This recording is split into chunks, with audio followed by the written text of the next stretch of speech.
le problème des anneaux de Christiane. Je vais travailler en demandant que le magnétisme soit activé. Et je trace mes 2 premiers anneaux. CTRL-SHIFT, tout en traçant, me permet de tracer à partir du centre.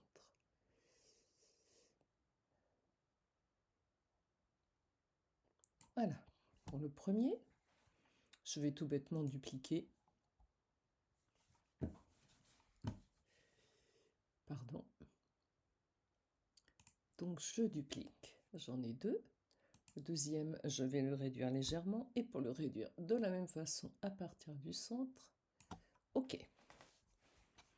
Ces deux-là, je vais les sélectionner ensemble et les dupliquer.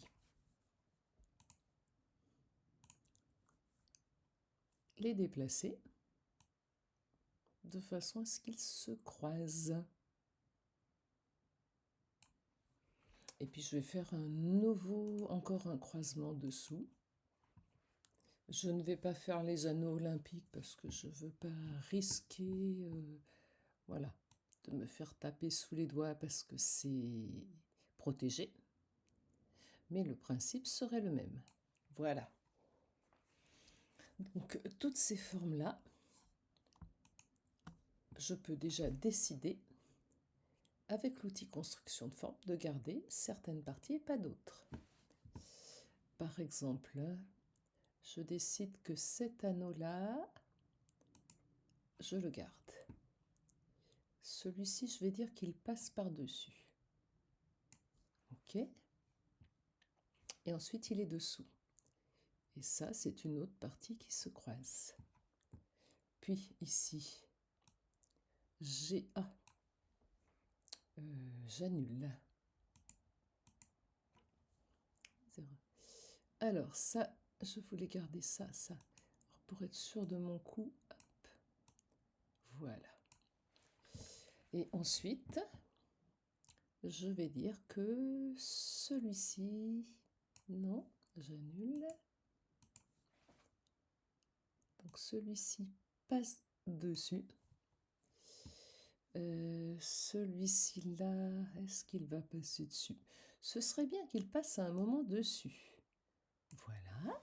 Donc celui-ci va être dessous, dessous, puis dessus, puis dessous. Voilà. Je termine.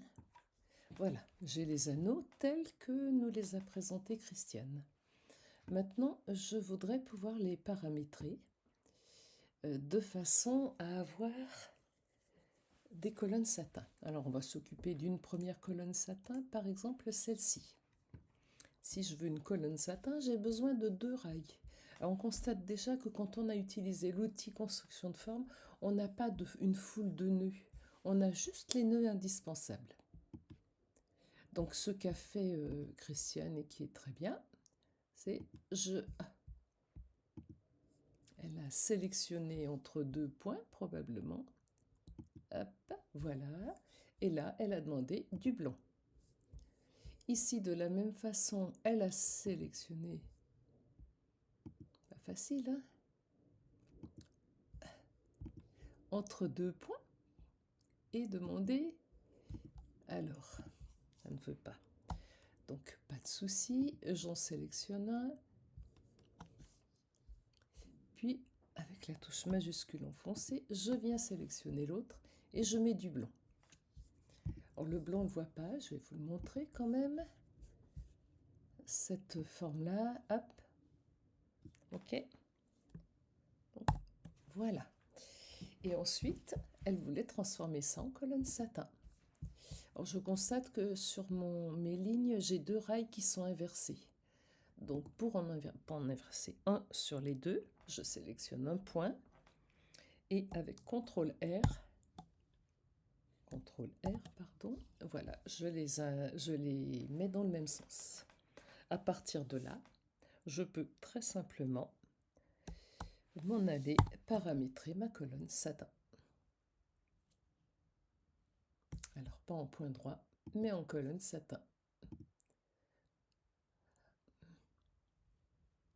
Bien, alors ce qui se passe souvent, c'est que comme chaque rail a un nombre de points différents et qu'on n'a donné aucune indication particulière, on a une colonne satin qui n'est pas bien jolie. Donc cette colonne satin qui n'est pas bien jolie, on va la rendre jolie en lui mettant des traverses.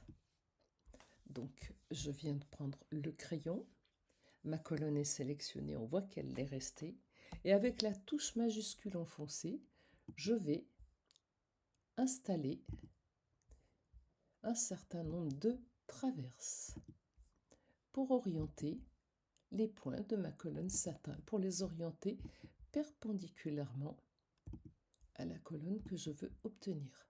On constate que pendant toute l'opération, si j'ai bien appuyé sur la touche majuscule, toutes les extrémités sont sélectionnées et on n'a pas eu de création de nouveaux chemins. Je revérifie le paramétrage. Voilà, on a une belle colonne satin. Et là, on va pouvoir décider de mettre éventuellement de la compensation d'étirement, éventuellement une sous-couche, éventuellement, qu'est-ce qu'on pourrait imaginer encore? Compensation sous-couche, je dirais que c'est à peu près l'essentiel de ce qu'on peut imaginer. Si on veut changer la couleur de la colonne satin, on se souvient qu'il suffit de changer le contour. Bon, là j'ai mis un fond. Voilà, juste je change le contour. Donc il serait bon peut-être de changer aussi le contour de celle-là.